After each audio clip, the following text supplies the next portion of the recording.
Hi, folks. Couple announcements before we start the show today. It's a great one, of course. It's always a great one. Obviously, patreon.com/Leighton Night is where you can go to support us. Video episodes, ad-free, etc., etc. I have a bunch of shows. There's Très Magnifique coming up. Come see me this coming Thursday in Las Vegas. That's September 4th. At Virgin Hotels and Casinos. Free show, but you got to be over 21. And I'm doing a bunch of other dates with Jazz Emu in September. You can go to TreyMagnifique.com to check those out. Also, Under the Covers 4, Ninja Sex Party album. You can get that at ninjasexparty.com/store. So thanks as always for being here and enjoy the episode.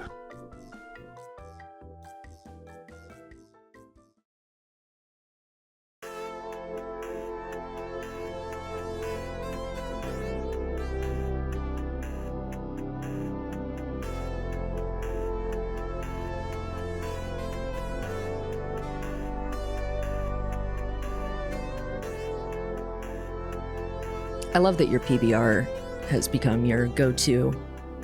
It's a good volume. Yeah, it's a good volume. It's nice and tall. Oh, it's insulated? Yeah. No, it's not insulated. It's just metal. But it is. I like a metal thing. There's no plastic in it, which is nice. Yeah, it was definitely a win. Yeah, thanks, Milwaukee. Pabst Mansion, something like that.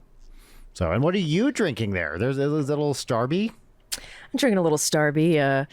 Look, fellas, the first pumpkin spice latte of the season.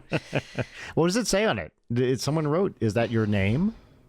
So is this oh, thanks. I see. I left a big tip that made the guy concerned. Like, I handed it to him and he was like, what happened? Is something wrong? I was like, no, dude. You tipped someone so well that he thought something was wrong? Like you were it doing also wasn't purge? it wasn't a huge tip either. I love the idea of being able to tip someone so much that they're like, oh, she must be terminal. She's getting rid of all of it. Yeah, it's because, I'm a big problematic, go to Starbucks all the time. And I know by name all of the employees at the two near me, and they know me by my fake name, Amy. But there's like a new guy who got hired at the one that I go to most and was like, all right, I got to get in on the ground floor here. We're making connections. So, yeah. Can you, well, you might not want to say any names. Can you give us one name of one employee that you particularly vibe with? There is one Australian girl who I really like, and her name is What Is Above Us in the Air. And then there's another one whose name is it's Ceiling? Ceiling is her name. Roof? Really cute. That's a classic, like, Australian name. Sailing, right? Sailing, yeah. Yeah. The other one, their name is very, very close to my actual name. Now, I'm not actually convinced you've told me your actual name. Imagine the power move. If in, like, I don't know, a year, you're like, okay, you're in. I'm going to tell you my real name. This is my nom de plume. Yeah. That we named the show after. And my last name, the first part is incorrect, but my last name is Night. As I've been addressed before. People have done that, famously Tom Sharpling did this. That's not his name. What? Yeah, his name is Tom, but he has a different last name. That Tom Sharpling was his. This is not like a secret. He writes about it in his book. Yeah. But yeah, he just adopted it as his like professional name. It's even a more detailed story, which I don't totally remember. But yeah, and then like a couple years ago, it was like, guess what? That's not my name. Interesting, right? If I had a name that was not my name based on my look and general vibe, what would it be? Oh, let's see. So you want a full name are we looking for here, or a first name? I'd take just a first name. I mean, Amy is not bad for you. Yeah. I think. Partially why I picked it. Yeah. I don't know. See, of course I want to make some vaguely demeaning joke here, but far be it from me. I could see you. Let's see. It needs to be like, it's sort of like a bam name. That's why I like Amy. It's like Amy. Also the same syllable structure as your name, Leighton. Right? Yes. And I like that. And there's like Amy is a very 90s baby name. Yes, definitely. I feel like for you, it's not Jennifer, right? What about like a Stephanie? I know your sister is named Stephanie, but Yeah, I don't see it for you, but that's because I associate it with a very specific person. yeah. What about Ray? Like RHEA, like Ray Seahorn? Oh, interesting. I like that. Yeah. It's a fun name because it's deceptive, right? You see it and you think it's pronounced one way, but it's pronounced a different way. Some people say Rhea also, right? Yeah. Yeah, I can see that. I like that. Well, anything else? Any other?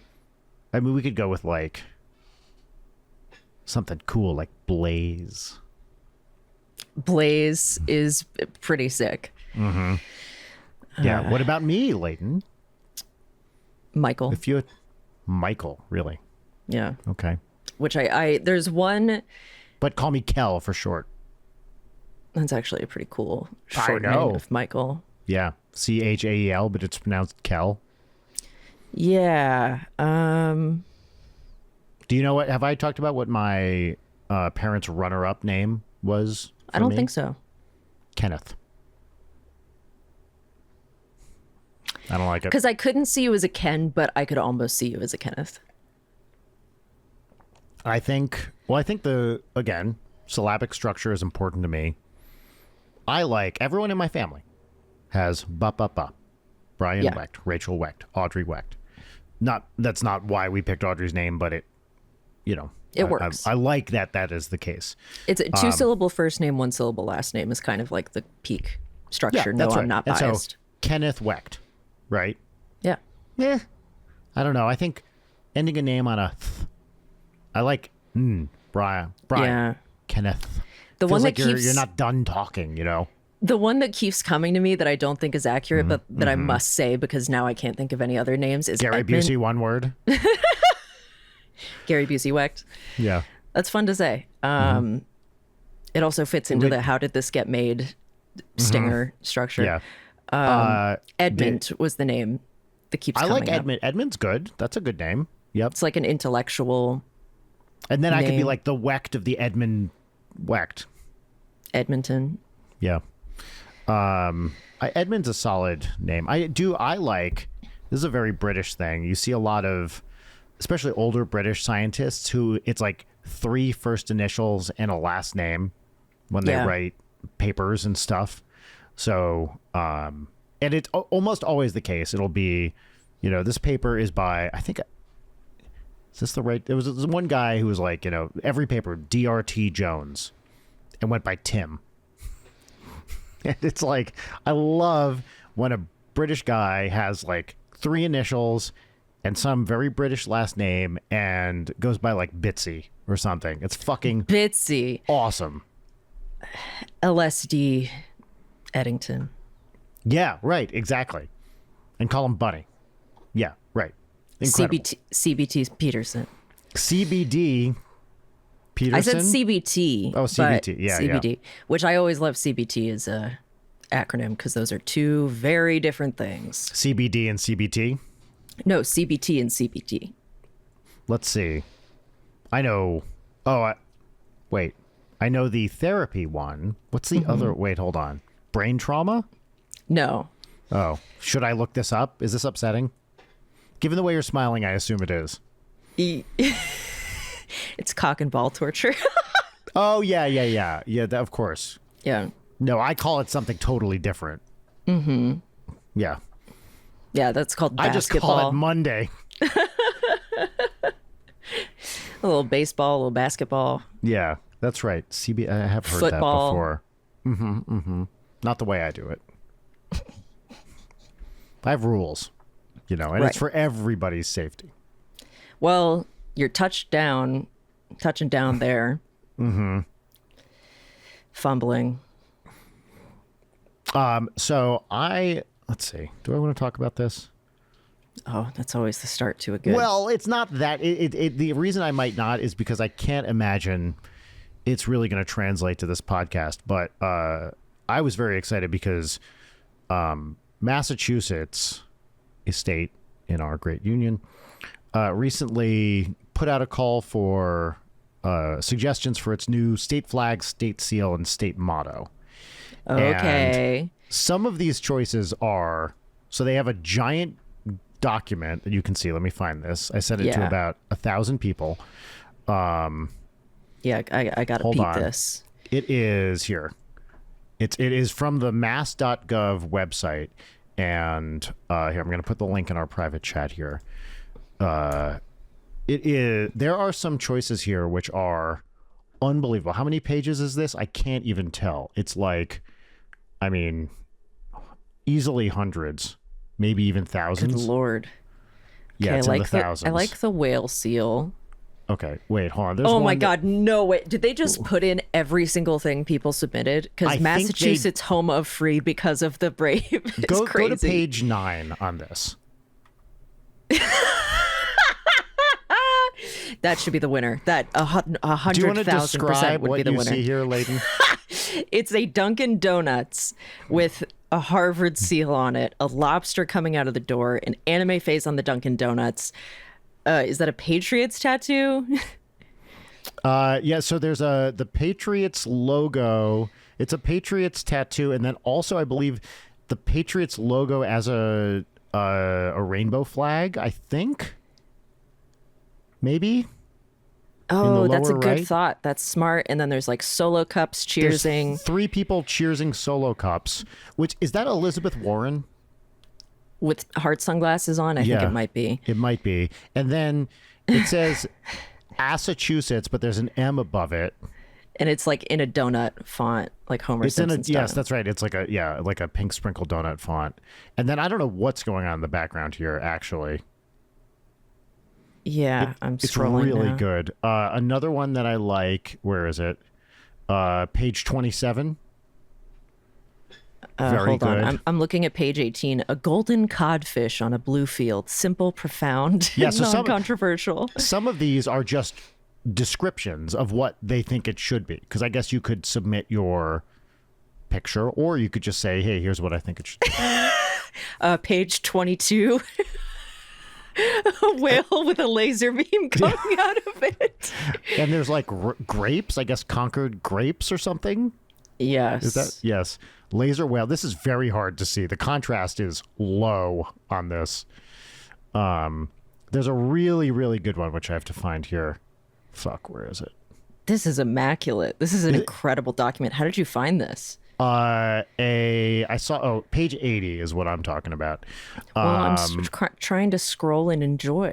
How did I find this? I feel like someone just reposted it or something. And yeah. 80, I think, is the clear winner to me.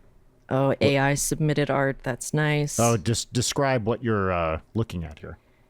Hold on, I'm getting to page 80. Yep, 80. Big winner. What's 80? This is it's like a raptor. It's maybe Velociraptor. I'm not quite sure. It is not a Velociraptor. It's like a okay. I'm sure it's some dinosaur that was found in Massachusetts. I don't know exactly what it is though. Yeah, I believe our friend has a tattoo of this type of dino, and it's their favorite dino. It says Massachusetts in Comic Sans, and the raptor is holding Comic Sans, is holding a Dunkin' Donuts cup. Clear winner. Very simple. Very simple. Now, I must admit, I didn't get too deep into this because it's just too much to like deal with. I propose for our motto, God damn it, Massachusetts #1 again. Sort of like the opposite of thank God for Mississippi. Here's a motto submission: Massachusetts, the gateway to New Hampshire. I love it.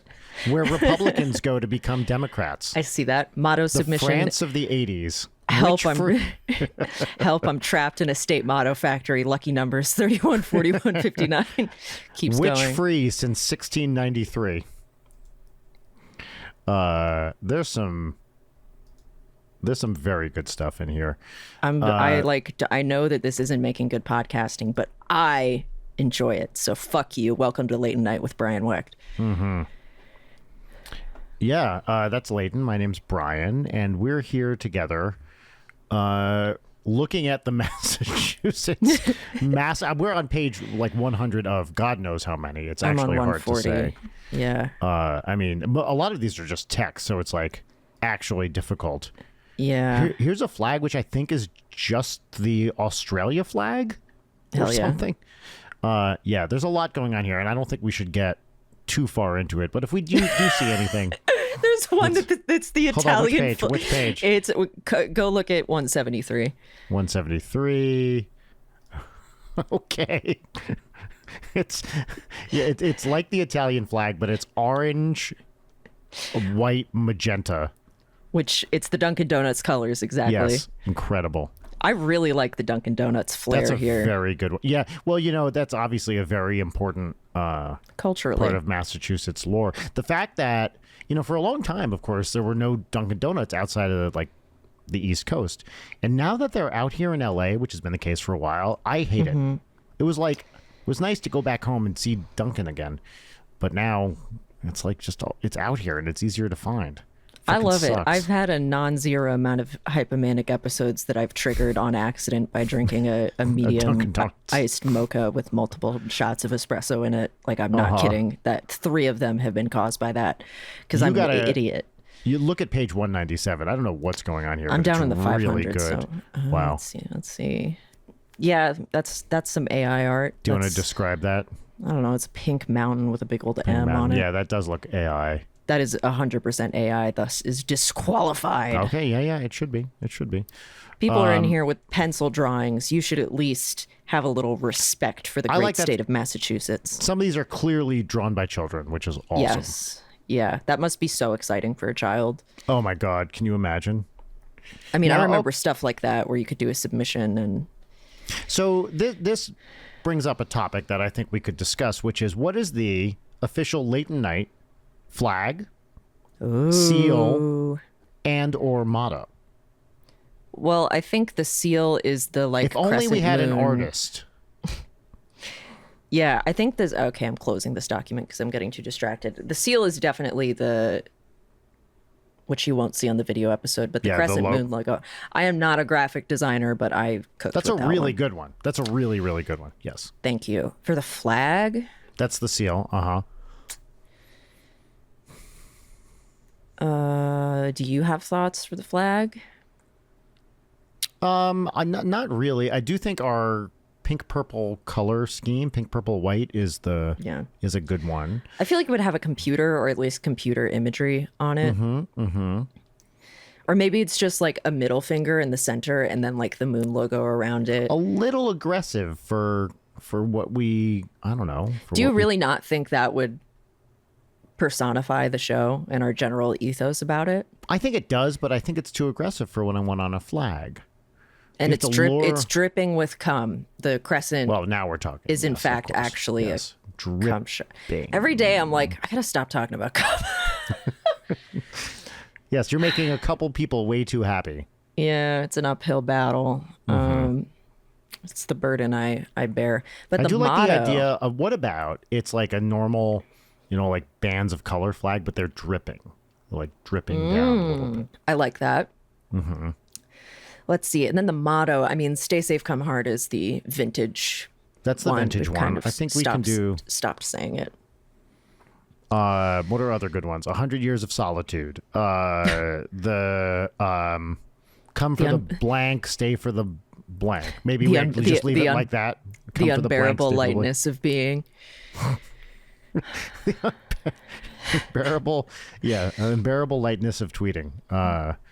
It's bad. Yeah. Leighton Night, Crime and Punishment. I feel like we need to tweak it a little bit. We've said multiple book titles. That's true. Angel and Demon. Angle and Demon, I'd say. The flag then could be a demon around the moon, and then instead of an angel, it's just an angle. I think we have some strong contenders here.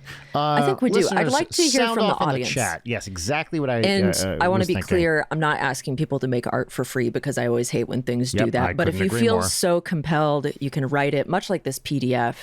And I would Submit love it. to Yeah. hear and see what your Well- thoughts are, especially for the motto, too. So if you don't want to make art for free, why not use AI, which makes very good art totally for free and has no cost whatsoever to people's careers or the environment. Oh, my God. So I think we've talked about, I don't think my employers know this podcast exists. And if they do, they've I get the certainly- sense they're about to.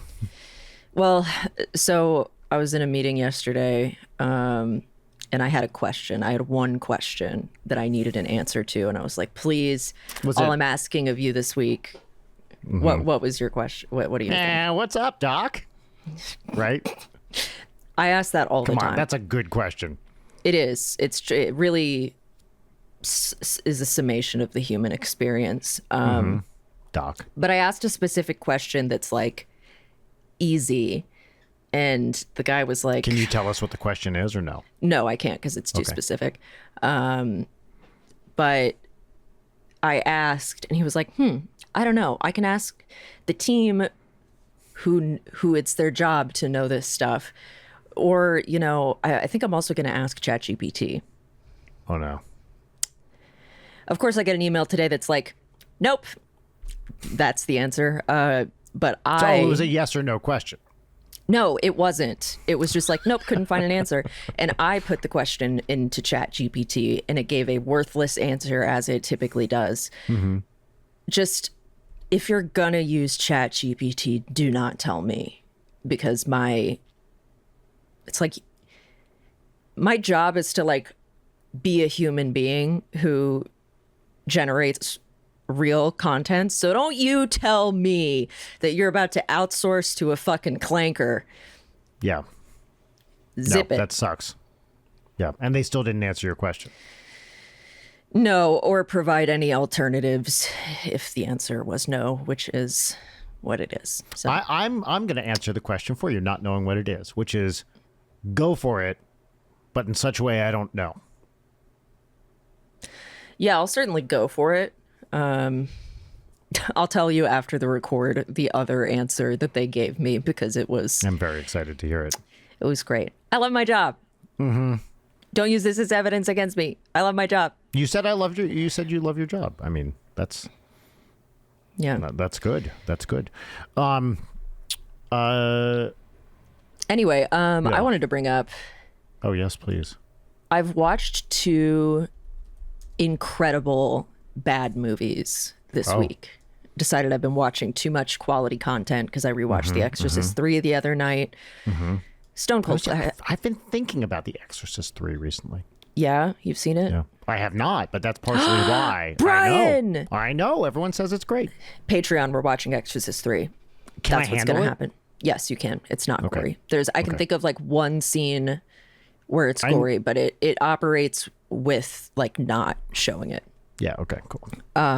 Everyone says it's great. People I trust, such as you.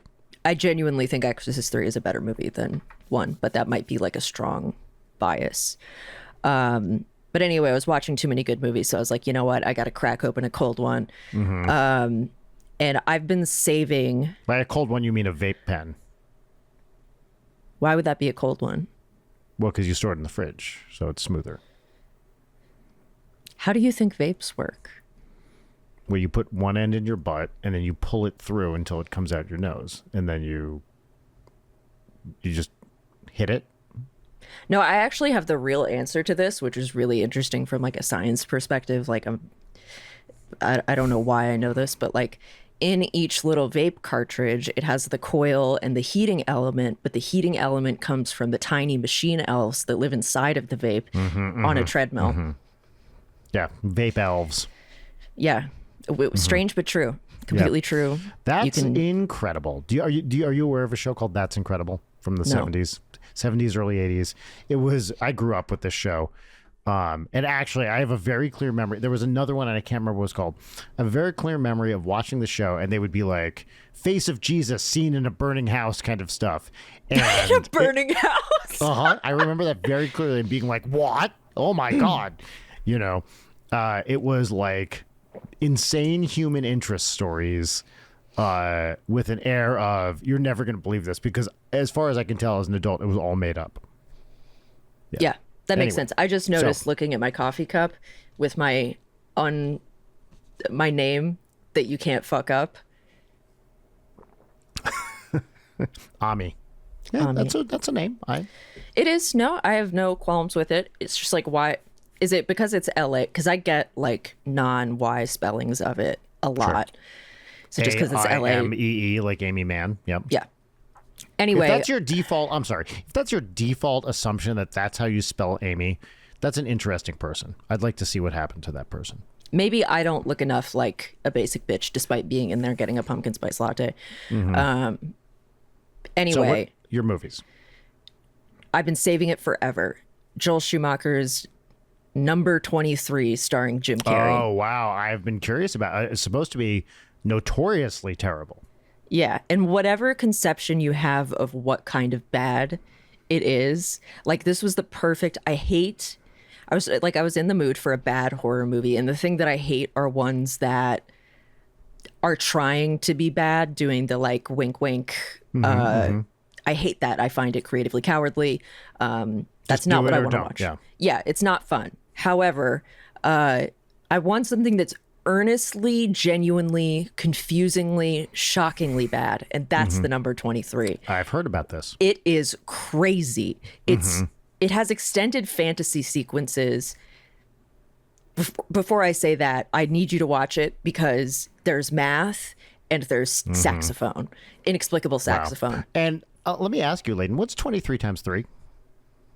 I know they don't make this connection in the movie at all. 75% of the movie is people doing math to the point where they're like 9 plus 11 plus 2 plus 0 plus 0 plus 1. Number 23. But because it's like a House of Leaves structure where Jim Carrey finds a book called The Number 23 and reads it. And it's like, this book is about me. But they're extended fantasy sequences. Okay, first of all, the book is written by someone named Topsy Kretz. And right, this sounds familiar, yeah. And the main character can I guess? He wrote it. I'm not saying anything. He wrote it. Yeah. I bet he wrote it. Come on. It's all about me. He like wrote it and forgot or something. He has to be where it's going. Yeah. But in the extended fantasy sequences, which are clearly trying to rip Sin City, like visually. Like the monochromatic thing with a splash of whatever. Yeah. Well, it's not even that good. It's just like the most blown out, overexposed, like. But his alter ego is a guy called Detective Fingerling. Like the potato. Yes, who is constantly fucking. It's Jim Carrey in eyeliner with tribal tattoos, brooding, and he is constantly fucking, but he always holds a saxophone. He never actually plays it, and it's never acknowledged. Oh, I like this. And I was reading the screenplay, and the saxophone. Anyone notable? No. Okay. I was reading the screenplay, and the saxophone was a major plot point. And I think they still have the footage where he's holding it, but they didn't do the stuff where he's like playing it, which is the plot point. Everything about this makes me want to see this film. I want you to watch it so fucking bad. It's so long and it just keeps going. I kept checking the time and being like, how is there 45 minutes left? Like, where could you possibly go? It's one of the most convoluted movies I've ever watched and still doesn't make any sense. Topsy Kretz. Which is the reveal. It's a plot twist. It's a plot twist from the mouth of Jacob from Lost. You know, if you're going to write a book, you better do something better than Top Secrets. There's another character named Dr. Sirius Leary. It's incredible. It's an amazing movie. I mean, notoriously bad, right? One of those movies that people notoriously talk about bad, but as a huge flop. I can't articulate how much worse it is than everybody said it was. Also, Jim Carrey Fun is bad? doing Fun bad? oh so fun. Okay, great. Jim Carrey, worst performance I've ever seen from him, and like nobody knows what movie Because they're he can in. be very good, right? Yeah, he can, especially in a dramatic thing. Truman Show, Eternal Sunshine, one of my favorite Man movies. of the Moon, yeah. But he okay, first of all, our protagonist is a dog catcher for animal control, and That's he him. fucking hates dogs. Yeah. Oh, that's why I try to get him all the time. Yeah, he wants to kill the dogs, and he's like the protagonist we're supposed to sympathize with. Also, he's racist. And then it's like, here he is. Here's this perfect family life. So yeah, it's the number supposed to be like a 23. descent into madness type thing. Yes, it is, but not because like hearing about it, it's like, oh, this guy gets obsessed with the number 23 and then like kills his family or whatever. Yes, that's kind of what I assumed it was. And having seen the whole movie, I wish it was that and not what it is. What it is. Anyway, so that's that. And being in the mood and hearing from the friend that I watched these with that they had never seen The Bye Bye Man. I revisited The Another Bye one Bye I've Man. heard of, but It's incredible. remind me who's in it. Faye Dunaway, Leah Whannell, and Carrie Ann Moss, but they're not the same characters. Like, they're not the main characters who are just like two guys and a girl who is desperately trying to hide the fact that she does not have an American accent. But Faye Dunaway, I mean, what a legend. yeah, Like, oh my God, it's such a jump also scare. capable of doing unhinged shit. Yeah. Right. Like, yeah. She gives absolutely nothing, but, you know, get your bag, girl. But it's, so the thing that I found really fascinating, because I remembered it being bad, but I didn't remember it being this bad. But it turns out I kept desyncing with the friend, and it turns out there is a original theatrical cut, and then there's like a remastered version that's a few more minutes long. Here's the thing. They didn't add stuff for the remastered version. They tried to fix the visible artifacts of the editing and color grading Really? that they did.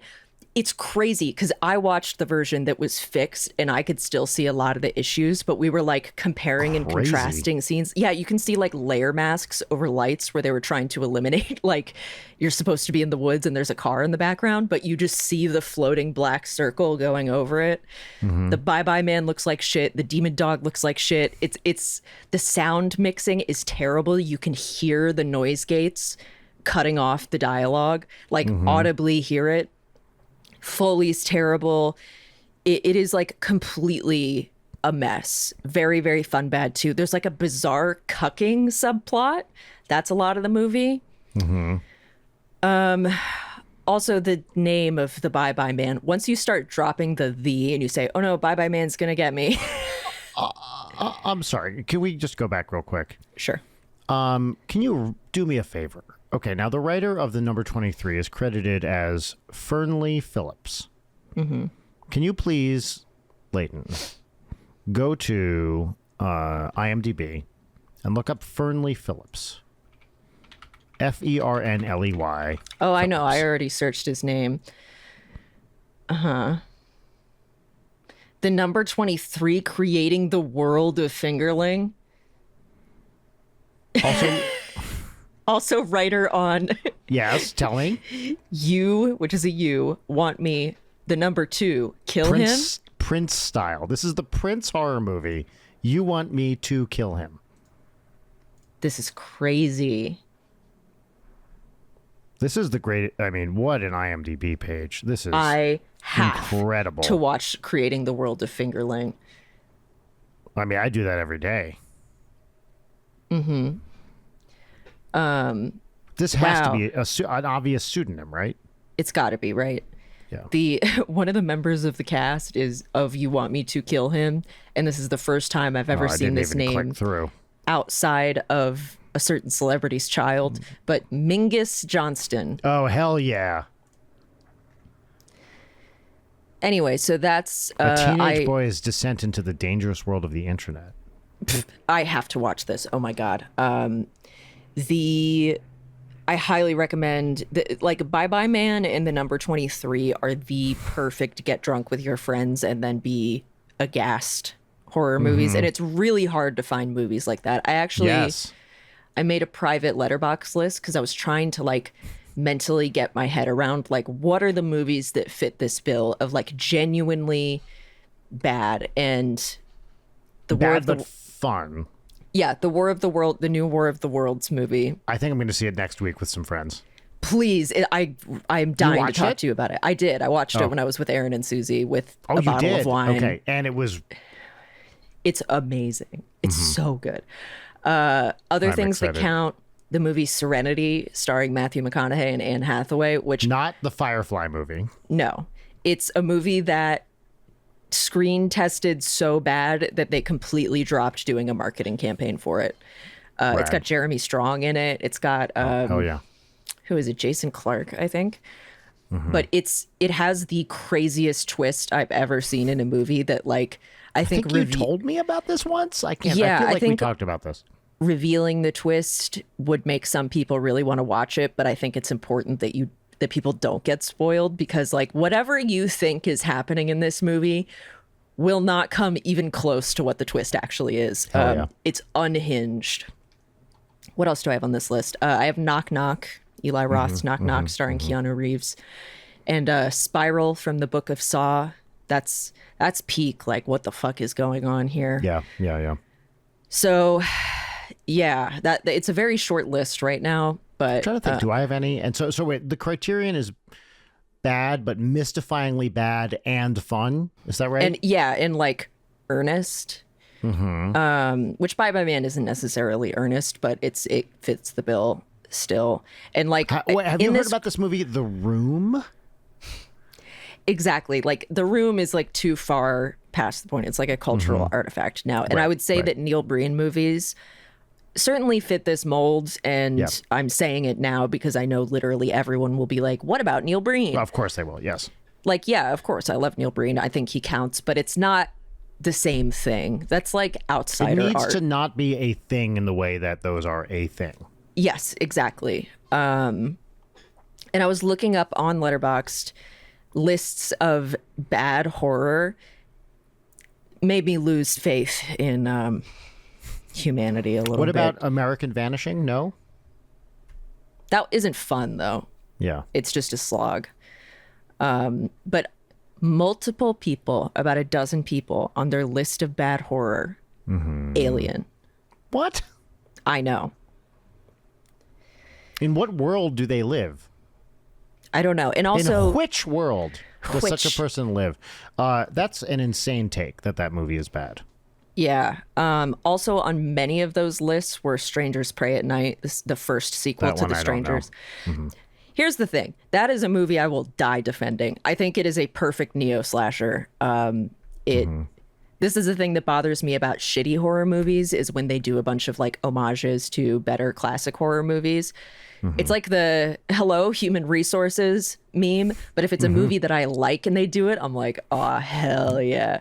The thing is like the set pieces are fun. The movie immediately tells you what kind of movie it is. It's like the character sketches are really broad and that's all you really need to know. The soundtrack is great. There's like multiple Air Supply needle drops, which I'm a big Air Supply head. So I love that. I did not know about this about you. You like Air Supply. You're an Air Supply person. Yeah, Making Love Out of Nothing at All. I was going to say, well, that's a great song. That's my karaoke song. Air Supply has a lot of good songs. Yeah, they really I'm just surprised that someone your age. I know. I was big into like, is Air Supply 70s, 80s? Which I think of them as an fall? 80s band, but probably they started in the 70s. Yeah, 70s, like ABBA and that whole zone. Are they from New Zealand? Am I right about this? I have no idea. I feel like they're from Australia or New Zealand, and I think it's New Zealand. Let me just make sure. But just like 80s soft rock shit, I was really into in middle school, so I had a ton of it on my iPod, so I will always have a fondness. They're formed in Melbourne, Australia. Nice. So I was Love Melbourne. wrong. It's okay. I had no idea. Anyway, but Strangers Pray at Night, it has one of my favorite sequences in any fucking movie. It's Baby Driver Wishes. It is a underwater knife fight set to Total Eclipse of the Heart. It is impeccable filmmaking. So don't even come at me with Strangers Pray at Night is a bad movie. It looks great. It sounds great. It's a banger. So everyone, fuck off. It's incredible. I really don't think I have anything to add to this list right now. I'm racking. I know my brain, it's a hard question for things that are just like, I can't believe how bad this is, and it needs to be like a studio release, and it can't be something that's boring. Like I was thinking about the Slender Man movie, which is too boring to be fun. It's not Five Nights at baffling. Freddy's. Boring. It's not bad enough. Like it's just sort of like mid. Shitty bad. Yeah, it's really tough to come up with these things because it's a very specific mood, and as long as it evokes the like you're laughing with friends like what the fuck is happening, that's the movie. Okay, but yeah, well, I will let you know when I watch War of the Worlds. It's the laziest. It's incredible. There is definitely a lot of good War of the Worlds content out there. And of course, I'm primarily referring to the Jeff Wayne musical version, which I've never seen it. Well, it's not. I mean, I think Or they have listened actually to it? staged it. Yeah, I think of it as an album. They have done staged versions, one of which had Liam Neeson in it. But it is a 70s rock musical narrated by Richard Burton. Featuring, oh my God, what's his name from Doobie? Where was the guy from? A vocalist a famous vocalist, and it's so Twerp did a cover with Dan of I had no one idea. of the songs from it, basically the big opening song. There's a lot of disco elements in it, and it is great, like over the top, stupid British 70s prog adjacent rock based on the War of the Worlds, written by this guy Jeff Wayne. And I'm not going to be able to convey what this actually is, but the Martians have heat rays that go ooh la whenever they trigger. That rules. It does rule, and it is there. The music in this is like, I think you could file it under guilty pleasure, except it completely kicks ass and is great.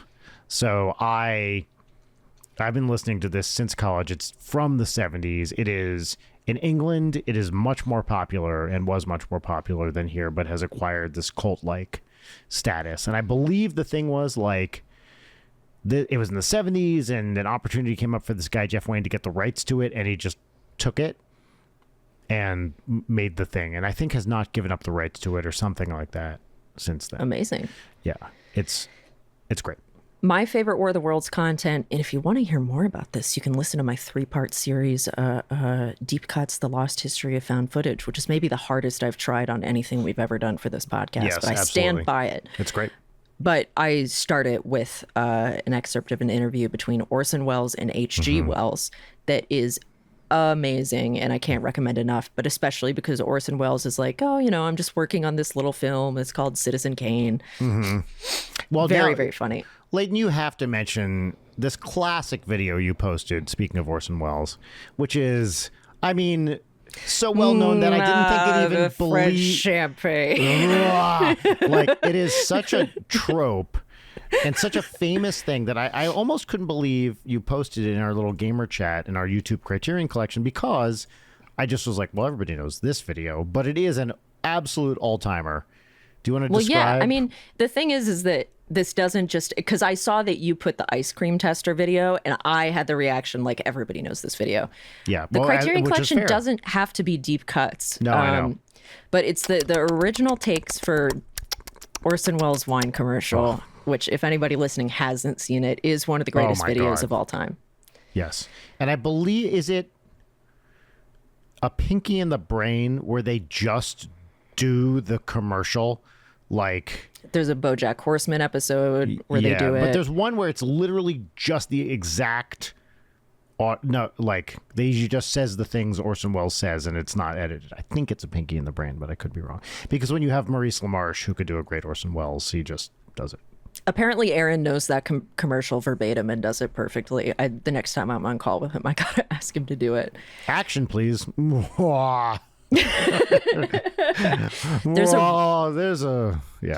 There's a really great article written by like one of his handlers that day. I can't remember the name of the article, but like it's really, really great. Yeah. And explains what was going on there, which I don't remember exactly, but it's Neither do like I. sleeping pill ? And he ended up like crashing in a spare room.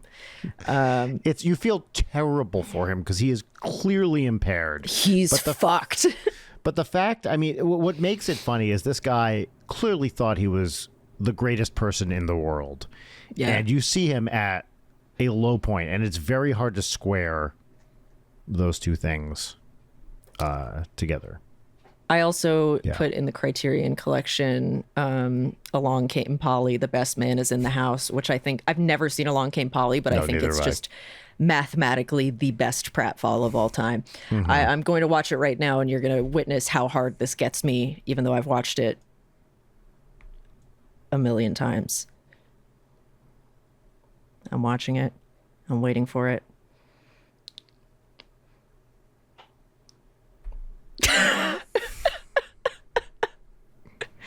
How'd he do it? It's now, incredible. Leighton, the thing that I was hung up on, unfortunately, is you said you're going to witness how hard this gets me. Yeah, and that was not as hard. Well, no, it's just that's quite a bomb to drop. Like, oh, that's true. How hard this gets me, how rock hard. Yeah. Yeah, similarly with I can't believe this story you're telling me. It's macabre. Which is from a famous bad gay porn. Did you know I grew up, of course, in New Jersey, and our local like burger joint that we went to growing up was called Macabre's, spelled capital MC, capital COBB''S. Okay, that fucking rules.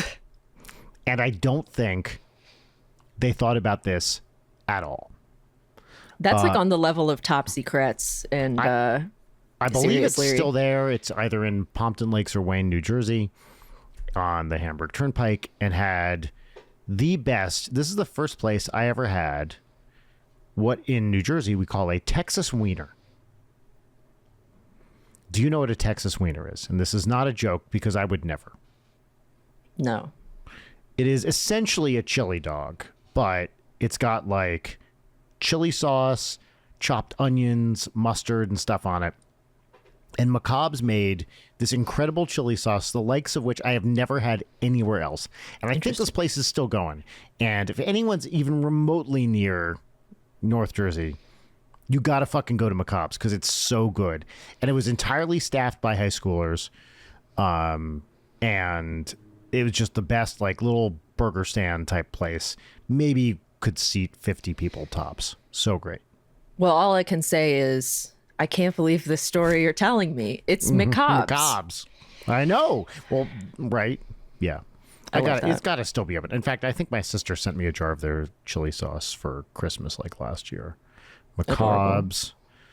Is this the one? Yeah, family restaurant. Oh, wait. Macabre's and Gelati? Yeah, wait. Whoa. They changed their front. Now it has... Oh, wait. Look. Number one pick. Fucking Texas wiener right there. That is an that looks like the picture that people made to like represent what a stroke looks like. Yeah. Oh, fuck yeah. And it's got this like kind of faux like countrified interior. I'm pretending I can see that. Yeah. But it's so great. Oh man, Macabre's rules. Also the site of my first car accident. Oh, first of many. Yeah, well, hey, you know, I gotta drive. If at first you don't succeed, try again.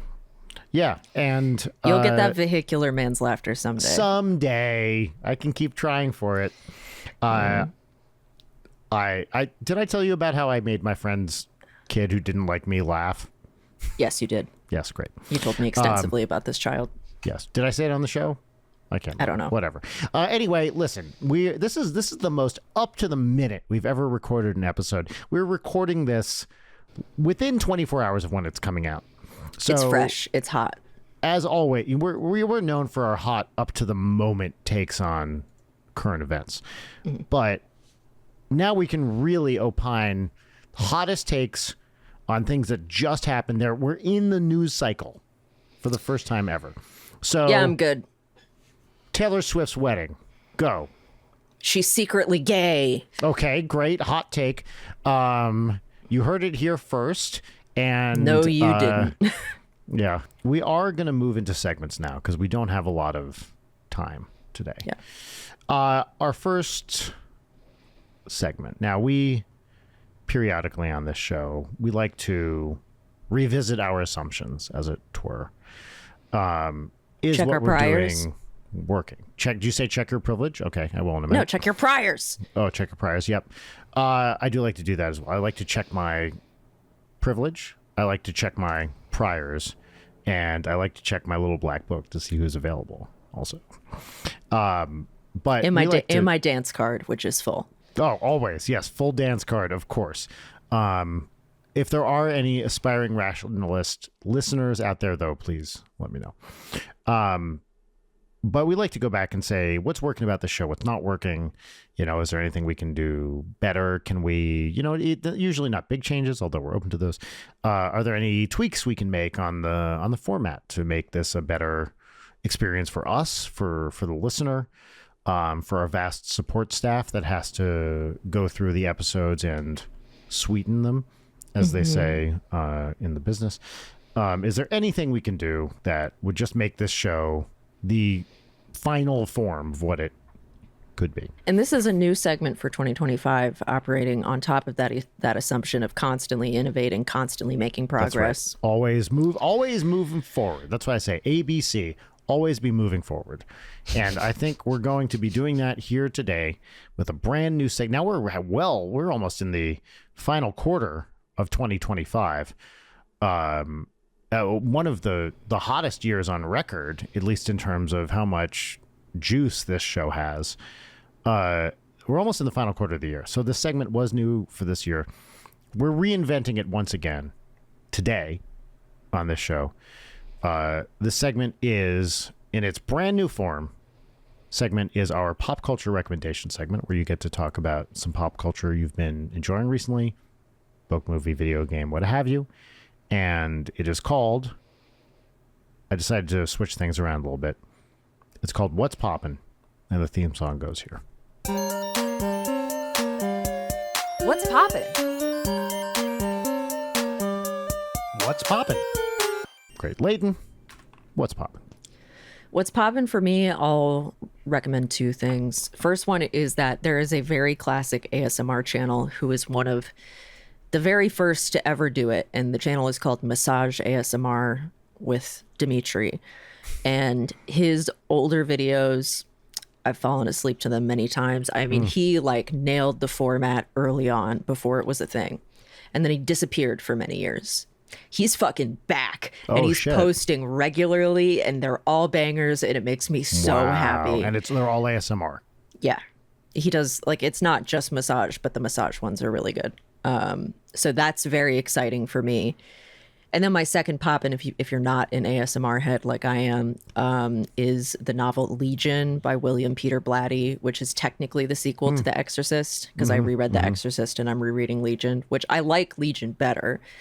But the George C. Scott character in Exorcist 3 is the protagonist of this one, as he is in the movie. But Kinderman... It's so funny. I was literally just reading Wikipedia articles about this the other day. Crazy. I mean, I did put an alignment chart in our Discord chat that came from a very stoned mind. It was even independent of that. This is before any of that. I was just thinking about the Exorcist series. Yeah. Yeah, which for listeners at home, I made a chart that was like a political alignment chart, but it was Exorcist 3 on one axis, and the other axis was Crunchy Cheeto, Puffy Cheeto. I don't know. It just feels like it says a lot about the human condition. In the middle, Cheetos. Exorcist centrist does not mean that you like Exorcist 2. Anyway. Oh, yeah, that goes without saying. That's a third axis, which everybody should be 0 on. Yeah.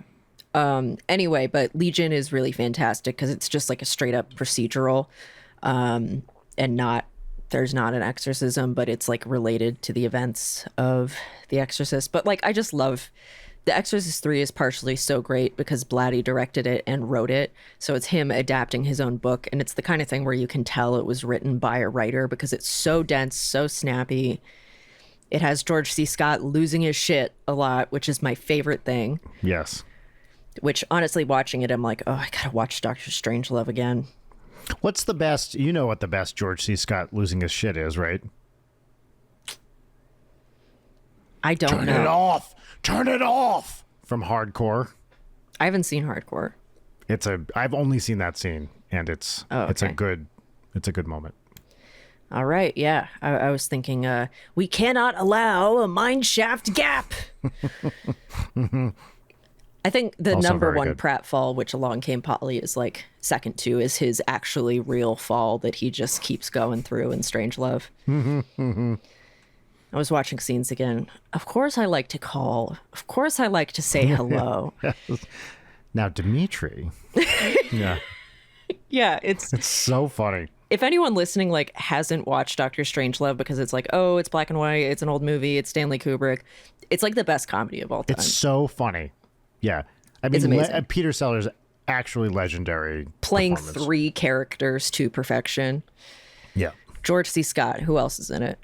Slim Pickens. Yeah.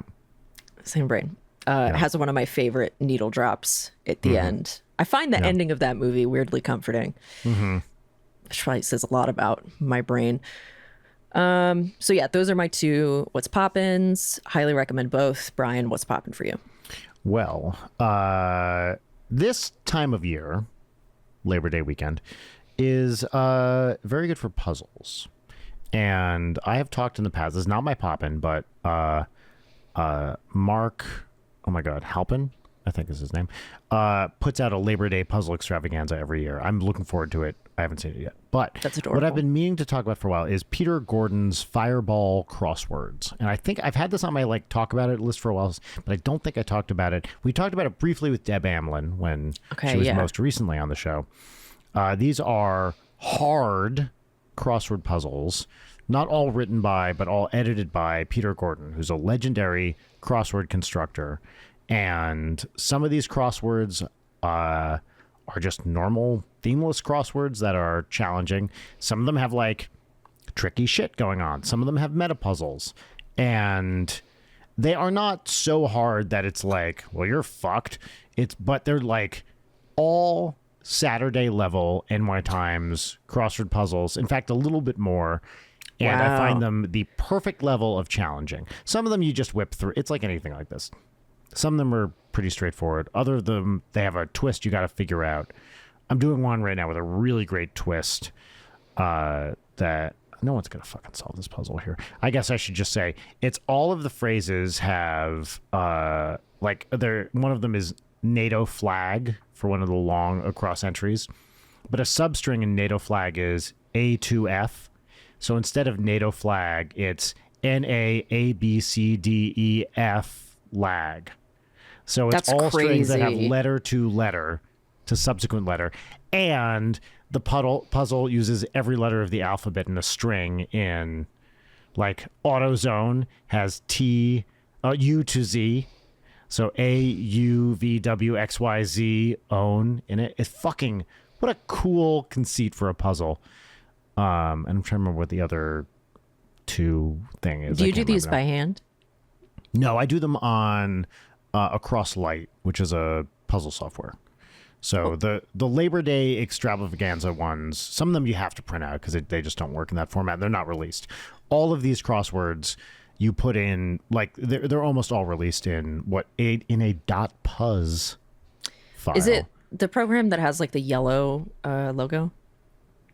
I don't think it's yellow. Could be wrong. I don't think it's yellow. Different crossword software than I was Yeah, using. there's a when I was- bunch of them. But that's the .puz is the standard for this. There's a browser-based one called Crossword Nexus that you can do. I think them in as well. But yeah, I would not recommend a beginning crossword solver do these. You won't have a good time. If you're intermediate and above, I think you'll like these. So, and it's like a subscription thing. It's not expensive. I can't remember. It's like $30 a year or something like that. Okay, nice. For puzzles, I think For it's hours and hours of fun. Oh my God, I was doing them. I was traveling recently, which I'll talk about in a minute. Doing them on the plane and stuff. So great. So yeah, Peter Gordon's Fireball Crosswords. Good stuff. Amazing. Well, now it's time for our second and final segment, which is 3 parts gratitude exercise, 1 part petty grousing. The name of the segment is Peaches and Lemons, and the theme song goes right here. Peaches and lemons. Peaches and lemons. You know, it only took almost 300 episodes, but I feel like I can introduce it you're without getting fucking there. it up. And I'm trying to do it as quickly as possible as a counterpoint to the way you introduce the other segment. What are you talking which about? is thoughtfully and with care. In a way designed to make everybody happy. Yes. Most of all you. So we'll start with lemons, which are a thing that's annoying. First part of the lemon is having to move your car on street sweeping day. Sucks, especially if you've overslept a little bit and you're close to the time that it starts, because then it's like, oh, the spots are taken. But the second part of the lemon that's worse and pisses me off more is when I was looking for a spot this morning at like 9:45 and it starts at 10. I was like, oh, I have to shit so bad. Oh my God, please just give me a parking spot. That's a bad one. Yeah, so that's my lemon. What's your lemon?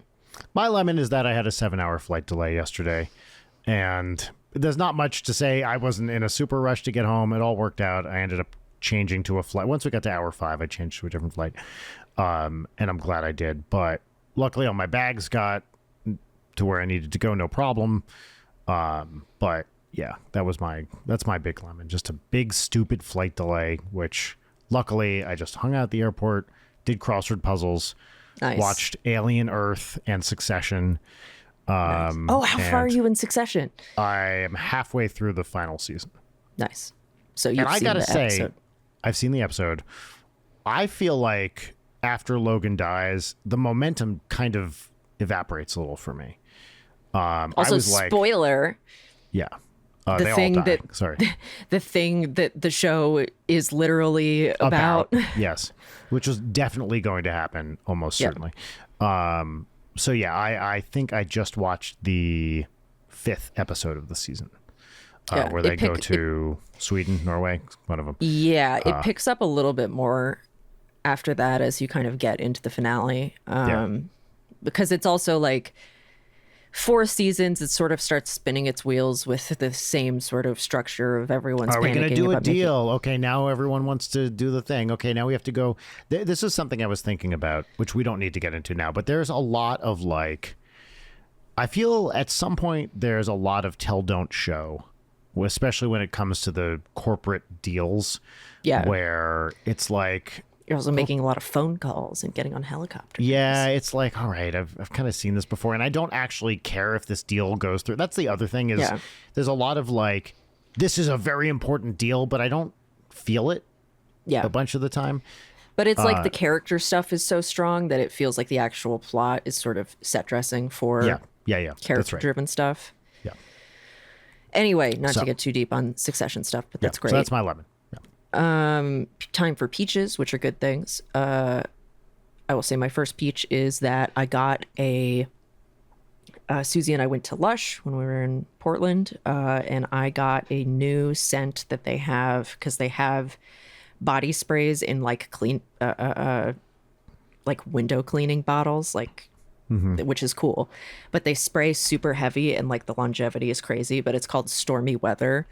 It is my new favorite fragrance, and also it like when I put it on my hair and my clothes or my bed, it lingers for like multiple days. It's a very like petrichor, rainy, like Cool. clean. Yeah, that's great. It's amazing.